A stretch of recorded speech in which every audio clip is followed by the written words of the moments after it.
et nous allons parler des jeunes au Moyen-Âge. Et donc ça vous permettra donc d'apprendre plus de choses sur ce sujet, qui est donc les jeunes au Moyen-Âge. C'est un sujet qu'il faut différencier de l'enfance. Parce qu'en fait, là, les jeunes, dans notre sujet, c'était l'âge intermédiaire entre l'enfance et l'âge adulte. Période intermédiaire un peu de ce qui est aujourd'hui l'adolescence ou le début de l'âge adulte. Notre enseignant dans notre sujet a précisé entre 12 et 25 ans, même si en réalité les frontières en termes d'âge de cette classe d'âge est plus floue que ça. Mais c'est une classe d'âge qui existe au Moyen-Âge, qui a ses particularités. Et salut Erwan Eva, j'espère que tu vas bien. Et n'hésite pas à venir sur la chaîne Twitch pour pouvoir suivre le live, puisque là je ne fais que l'annoncer et présenter le sujet. Donc, les jeunes au Moyen-Âge, c'est une classe d'âge qui existe, qui a ses particularités, qui a ses propres rapports sociaux au reste de la société, qui a sa situation particulière dans la société médiévale de l'époque. Société médiévale de l'époque, vous allez étudier, ce sera la fin du Moyen-Âge. Parce que le Moyen-Âge, c'est 1000 ans d'histoire, donc la situation des jeunes durant cette période, déjà, c'est extrêmement différent. Ensuite, notre cours de Moyen-Âge sur cette année-là, c'était la fin du Moyen-Âge, et donc on va se concentrer essentiellement sur le XIIIe et XIVe siècle. Donc voilà, c'est le sujet que nous allons voir. Donc nous allons en parler maintenant sur Twitch. Vous pourrez commenter, vous pourrez, si vous avez un compte, comme ça je pourrai répondre à vos questions. Et je peux également profiter de Twitch éventuellement pour mettre des illustrations au passage s'il y en a sur le sujet. Et je profite du coup avant de clôturer ce live là sur YouTube, que vous pouvez également donc nous suivre sur notre chaîne Twitch, mais également sur notre chaîne YouTube, histoire d'apprendre, et sur notre compte Instagram. Voilà, donc n'hésitez pas, à tout de suite. Voilà, donc juste je mets la vidéo sur Facebook, je la publie, et nous allons pouvoir commencer.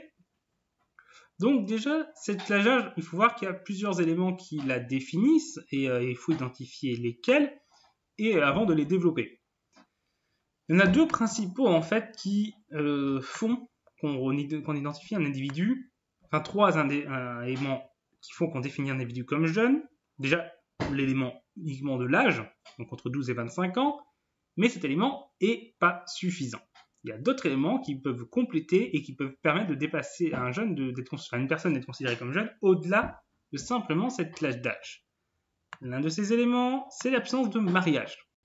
En effet, au Moyen-Âge, on ne se marie pas tôt. On imagine qu'au Moyen-Âge, on se marie tôt, on imagine un mariage très précoce. En réalité, non. Dans la noblesse, ça peut se faire, qu'il y ait des mariages assez tôt pour sceller des unions. Mais pour la majorité de la population, le mariage, en réalité, a lieu assez tardivement. À cette époque, là, de la fin du Moyen-Âge, pour les hommes, c'est plutôt autour des 25 ans. On peut trouver des informations qui font monter jusqu'à 27 ans également. Et pour les femmes, dans notre cours, on a parlé d'un âge moyen autour des 20-22 ans. J'ai trouvé aussi des informations qui parlaient de 17-19 ans pour cette période-là.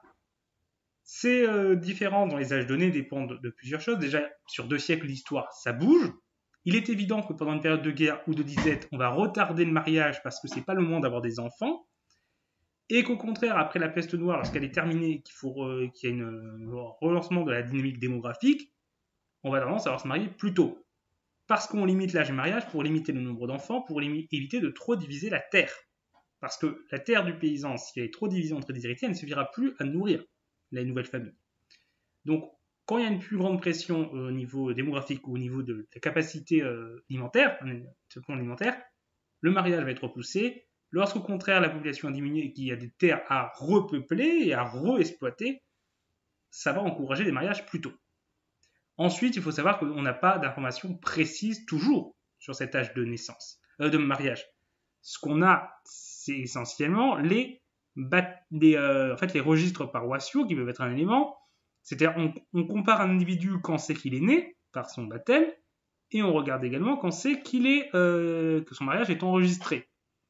Cela représente plusieurs limites.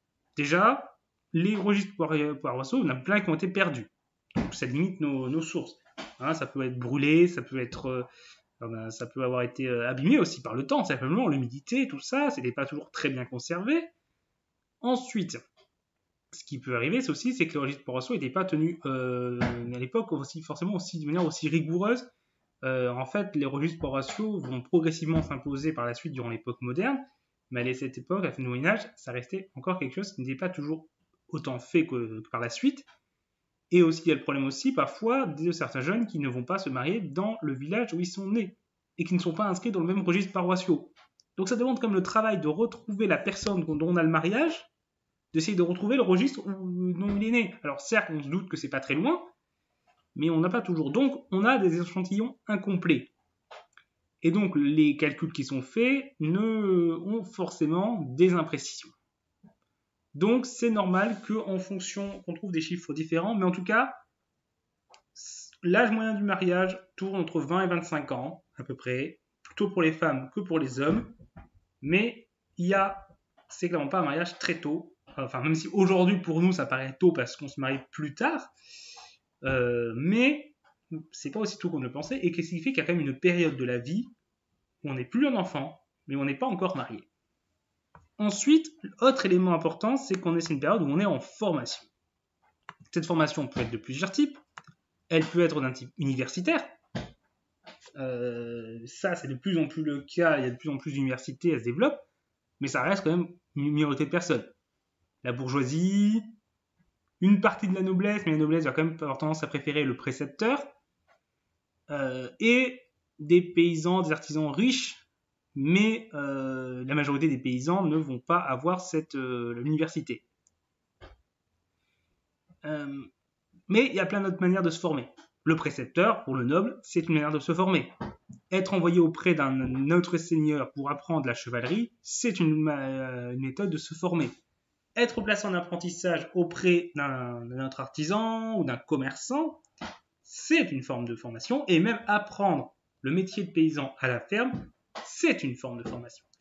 Et cette forme de formation se déroule durant cette période de jeunesse, même si elle peut commencer également durant l'enfance. Mais la fin de cette formation peut marquer une fin de la période de la jeunesse. En sachant qu'à l'université, il peut y avoir des étudiants qui vont étudier très longtemps, qui vont rester genre jusqu'à 35 ans, en ayant une activité à côté de clerc par exemple, ou d'enseignants en plus de leur formation, mais ce qui fait qu'ils ont une vie en partie de jeunes au-delà des 25 ans. Et le mariage aussi, comme on a dit, l'âge moyen pouvait monter jusqu'à 27 ans, et comme c'est un âge moyen, il y a des gens qui vont se marier encore plus tard. Là aussi, ça peut repousser au-delà des 25 ans, qui sont la limite d'âge de base, la période où un individu va être qualifié de jeune. Et dans les textes, on a en effet ce qualificatif de jeune ou de jeune homme pour des individus qui ont plus de 25 ans, parce qu'ils vont rentrer par l'absence de mariage ou par le fait qu'ils sont encore en formation, dans la catégorie jeune. Ça peut être également le cas pour certains nobles. Il faut savoir que certains nobles, surtout des nobles qui ne sont pas les fils aînés, vont avoir tendance à beaucoup partir à l'aventure en fait, à voyager, souvent avec d'autres nobles et former des bandes qui vont participer à des tournois par exemple.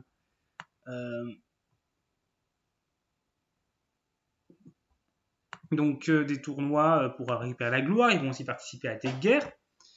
Donc il y a une vie comme ça un peu aventureuse, à la recherche de gloire et de fortune, mais également à la recherche éventuellement d'un mariage intéressant, par exemple en vendant ses services à un seigneur, on obtient un mariage intéressant, ou on obtient tout simplement des fiefs, et à ce moment-là on s'installe et on acquiert une vie plus posée. Mais avant cela, on est plutôt du coup dans une vie aventureuse qui est qualifiée de jeunes. Ces nobles-là peuvent être jusqu'à des âges plus avancés, tant qu'ils ne sont pas posés, qualifiés également de jeunes et avoir la même vie que les jeunes nobles. Donc on voit déjà que cette classe d'âge a certes des éléments qui peuvent la définir, mais qu'il y a quand même des situations assez diverses. Mais dans les éléments d'unité, il y a également d'autres aspects dans leur comportement, dans leur situation. Au niveau du comportement, il y a l'image d'une jeunesse turbulente, violente, criminelle ou délinquante. Chose qu'on retrouve encore aujourd'hui, on a un peu l'image des jeunes qui ne respectent plus rien, qui est complètement décadente. C'est quelque chose qu'on a toujours il y a toujours eu des personnes plus âgées tendance à considérer que les jeunes étaient trop violents, trop délinquants, à faire n'importe quoi, que tout se perdait. À l'époque de l'Empire romain et de la République romaine, ils disaient la même chose. Ils disaient ça au Moyen-Âge et on dit ça aujourd'hui, ça se dit encore. Donc c'est vraiment quelque chose qui, ça fait plus de 2000 ans que la jeunesse n'a plus de valeur et que tout se perd. D'après les, ouais. Donc Après, il y avait une certaine forme de vérité. Cette jeunesse, quand on observe par exemple les chiffres des lettres de rémission, les lettres de rémission, c'est une lettre qu'envoie le roi, que peut émettre le roi pour interrompre une procédure judiciaire et accorder son pardon à la personne qui est jugée. Il faut en faire la demande et il faut essayer de justifier dans sa demande, voilà, qu'on veut être pardonné. Il s'avère que donc lorsqu'on observe des échantillons de ces lettres de rémission et donc qui concernent donc des personnes qui sont jugées, on a 75% où il n'y a pas vraiment d'âge spécifié. Donc on n'a pas vraiment du coup d'informations. Mais sur les 25% dont on a l'information, du coup il y a la moitié où c'est des individus qui sont entre 20 et 30 ans. Alors, ça ne veut pas forcément dire que la moitié des délits sont commis et des crimes sont commis par des jeunes. Pas forcément, parce qu'il peut y avoir plusieurs biais qu'il faut prendre en compte. Déjà, peut-être que les jeunes font plus souvent référence à leur fait qu'ils soient jeunes en espérant avoir une certaine clémence, ce qui pouvait être le cas, parce qu'en fait, il y avait aussi l'idée que c'était naturel à l'époque que la jeunesse soit plus turbulente et que l'individu jeune va par la suite se poser et être plus calme. Et que donc c'est normal. Voilà, il faut que jeunesse se fasse. Donc on est plus indulgent dans les peines infligées. Donc le jeune aura peut-être plus tendance à préciser son âge. Et de même, le pouvoir royal va être plus facilement accordé des lettres de rémission aux jeunes. Donc c'est des biais qu'il faut prendre en compte. On observe aussi également des plaintes dans les villes universitaires par les habitants des villes où ils se plaignent que les étudiants font n'importe quoi, ils vont se bourrer la gueule à la taverne, ils vont se battre, c'est n'importe quoi, puis il y en a qui volent, et puis ils draguent nos enfants, nos filles, attention, il faut faire attention, parce qu'à l'époque c'est très important que une jeune fille conserve sa pureté, il faut qu'elle soit vierge au mariage, et voilà, s'il y a des relations avant, c'est le coup à perdre, à ne plus pouvoir se marier et à ne plus être bien considéré dans la société. Donc, il faut vraiment faire attention à ça. Et c'est quelque chose sur lequel leurs parents sont vigilants et ils accusent les étudiants donc de draguer leurs filles, de leur faire des avances et de mettre en danger leur honneur. Donc ces plaintes-là, on en trouve régulièrement. Ensuite, on peut observer des statistiques sur et sur la nature de ces actes. C'est-à-dire que les actes de violence sont essentiellement commis entre jeunes. Autant on peut voir des jeunes qui font du bruit, qui perturbent un peu les choses, qui volent les plus âgés, mais par contre, c'est plutôt rare qu'ils agressent violemment leur aîné. Leur violence est essentiellement dirigée les uns contre les autres. Et essentiellement, la violence, les combats sont essentiellement entre hommes. Bon, par contre, les jeunes femmes subissent malheureusement d'autres types de violences. Et en termes de violence, la violence, 99% des jeunes qui commettent des violences sont des jeunes hommes dans les chiffres que nous avons à l'époque. Et merci Emma pour l'abonnement avec Prime. Merci. D'ailleurs, si vous avez Amazon Prime, n'hésitez pas, si vous le pouvez, à utiliser votre abonnement pour Histoire d'apprendre, ça nous aide. On touche 2,50$ à chaque fois. Et si vous ne l'avez pas, vous pouvez également utiliser l'essai gratuit. Pendant un mois, vous ne payez rien du tout et vous avez quand même droit à un abonnement gratuit. Donc si vous le souhaitez l'utiliser pour nous, ça nous aide beaucoup. Donc, 99% des violences sont commises par des jeunes hommes, parmi les jeunes, dans les chiffres qu'on a. Au niveau des victimes, ils sont 79%. Donc on voit qu'il reste des premières victimes de violences et surtout essentiellement des violences entre eux. Par contre, il y a quand même plus de femmes victimes de violences que de jeunes femmes coupables de ces violences. Donc, il y a cet élément-là. Ensuite, dans les conditions de vie, c'est aussi une situation particulière. Il faut savoir que la société médiévale du XIIIe, XIVe siècle, c'est un peu compliqué. C'est une période où il y a plusieurs crises de subsistance, il y a des famines. Donc, des situations difficiles pour nourrir toute la famille, difficile pour les jeunes de rester dans l'exploitation familiale parce que la terre ne suffit plus à nourrir tout le monde. Donc, ça pousse les jeunes à devoir partir, à trouver de nouvelles terres à exploiter. Mais c'est pas toujours facile de s'installer à un nouvel endroit. Ensuite, 13e, 14e siècle, il y a également la guerre de 100 ans. Et ça, pour la France, c'est quand même assez compliqué. Hein. La France est quand même durement touchée par les périodes de combat. Il y a et même en dehors des périodes de guerre, il y a les soldats, les mercenaires qui étaient embauchés. Mais ils rentrent pas chez eux tranquillement. Souvent, ça crée ces bandes de mercenaires qui ne sont plus employés, deviennent des bandes de bandits. Donc il y a des attaques, il y a des vols, il y a des pillages, et là aussi ça perturbe la vie des gens, des populations, surtout dans les campagnes. Dans les villes, c'est perturbé lorsqu'une ville est prise. Il y a le commerce également qui est perturbé, ce qui peut aussi compliquer la vie des populations. Donc clairement en France, la situation n'est pas toute rose. Et il y a un autre élément qui va entrer en compte et qui n'est pas des moindres, clairement pas, c'est la peste noire. La peste noire frappe à ce moment-là. Entre 1347 et 1352, entre 30 et 50% de la population européenne meurt. C'est clairement, quand une telle épidémie frappe, quand il y a un tel taux de mortalité qui frappe une région, ça bouleverse totalement l'organisation de la société, des fermes sont abandonnées, ce qui perturbe aussi les récoltes. Et il faut aussi voir que lors des vagues suivantes d'épidémie, il va y en avoir plusieurs vagues par la suite, les jeunes vont avoir tendance à être pas mal touchés parce que autant les aînés qui sont encore là ont survécu et ont tendance à avoir une plus grande immunité, les nouvelles générations ne l'ont pas et prennent très cher. Donc c'est une période de crise. C'est une période de crise et les jeunes sont particulièrement touchés par cette période de crise. Déjà, comme je l'ai dit, par rapport aux vagues successives de la peste, mais également parce que ils peuvent être touchés par les guerres. Les guerres les touchent plus parce que les jeunes sont plus mobilisés par les guerres. On fait plus souvent appel aux jeunes lors des guerres parce que c'est eux qui ont la force physique. Et c'est aussi pour ça que les jeunes sont plus souvent aussi pardonnés pour leurs actes de violence. C'est que le pouvoir royal considère que cette capacité à faire de la violence, cette force physique qu'ils ont, peut leur être utile. Et aussi au sein des communautés de villageois. Ça arrive régulièrement que lorsqu'il y a des tensions entre des communautés de villageois, des conflits, des choses à régler, des honneurs à défendre, on envoie les jeunes se battre pour défendre le village, pour venger. Par exemple, quand il y a une fille du village qui a été agressée par des jeunes de notre village, les jeunes vont la venger.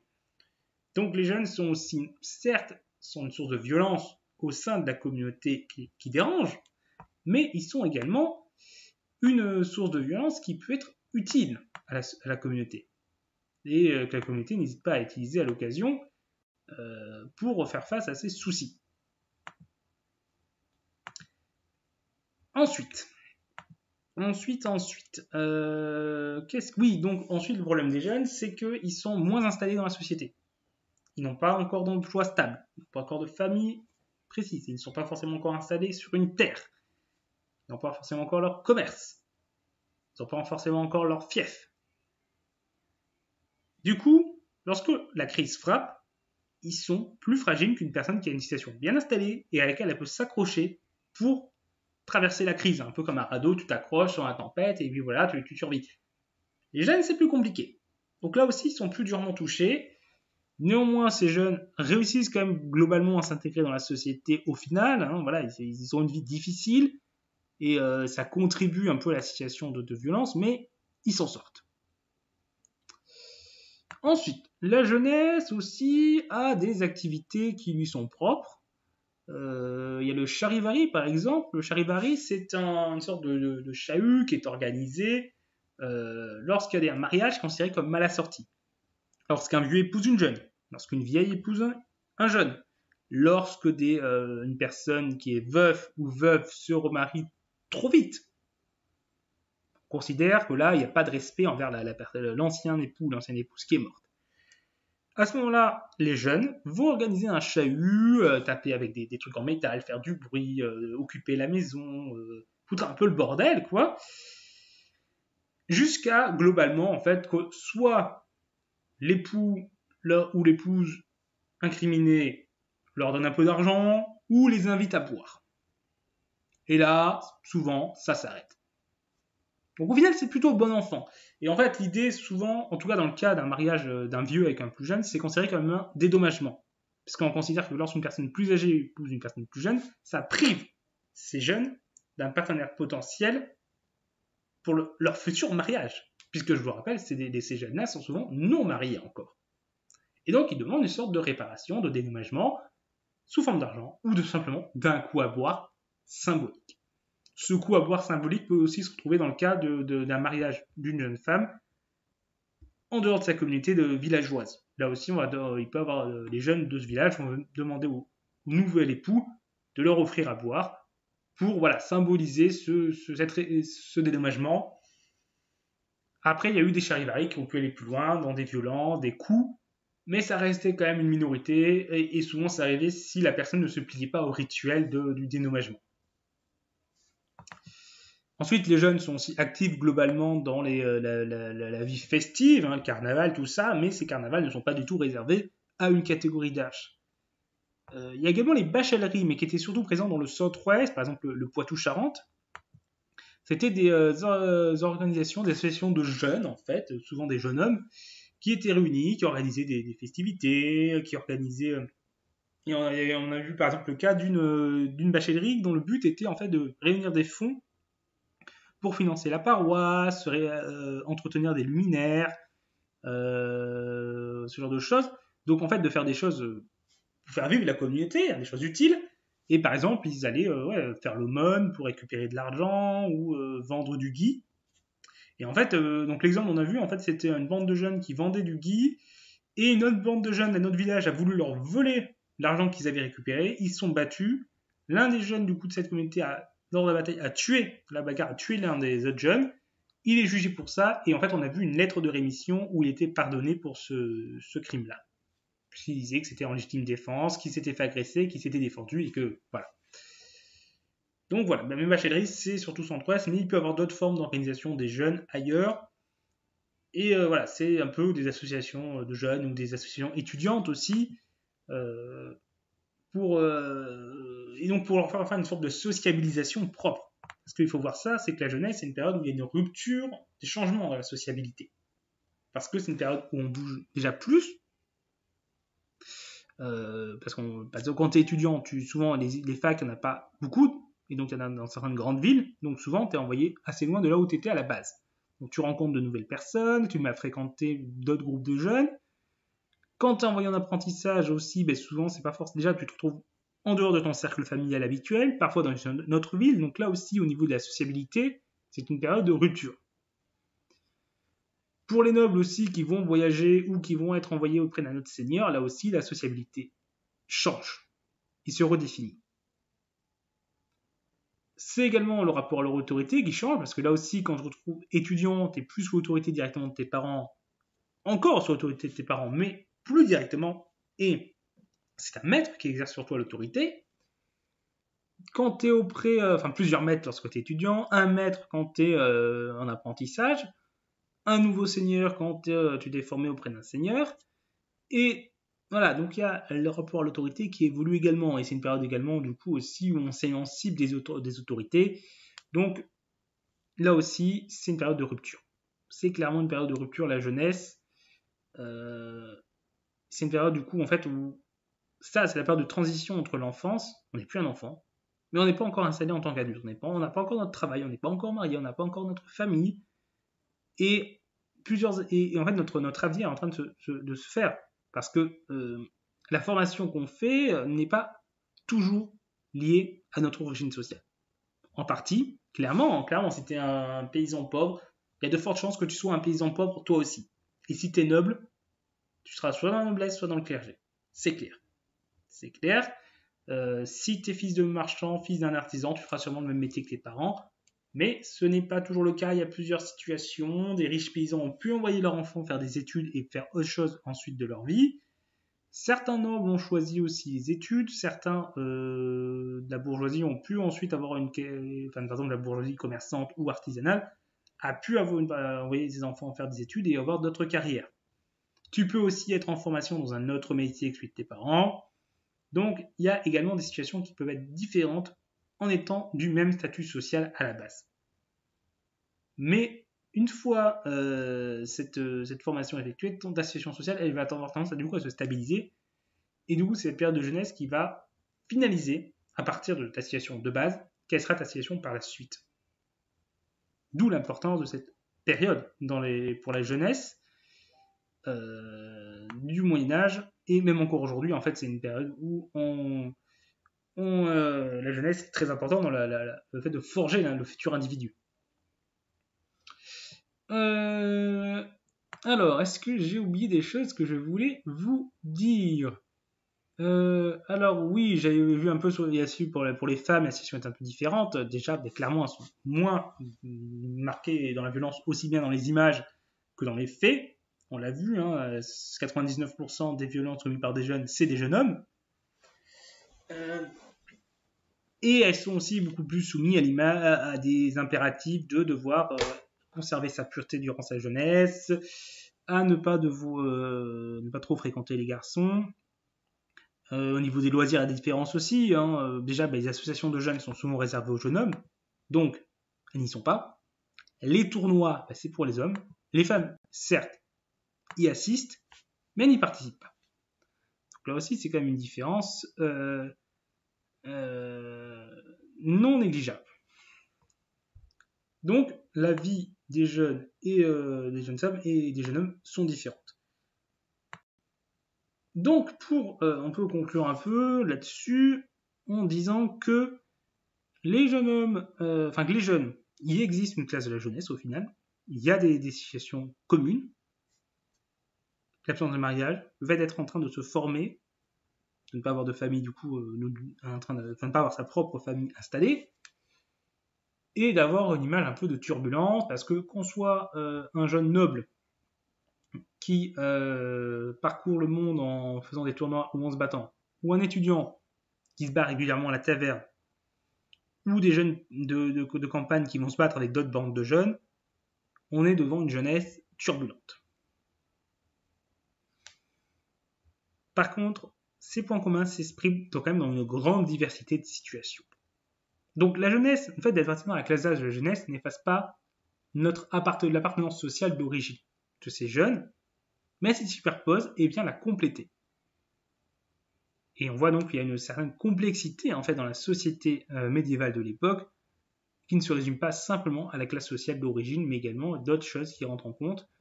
L'âge, la situation d'études, de formation, être marié ou pas, ça joue.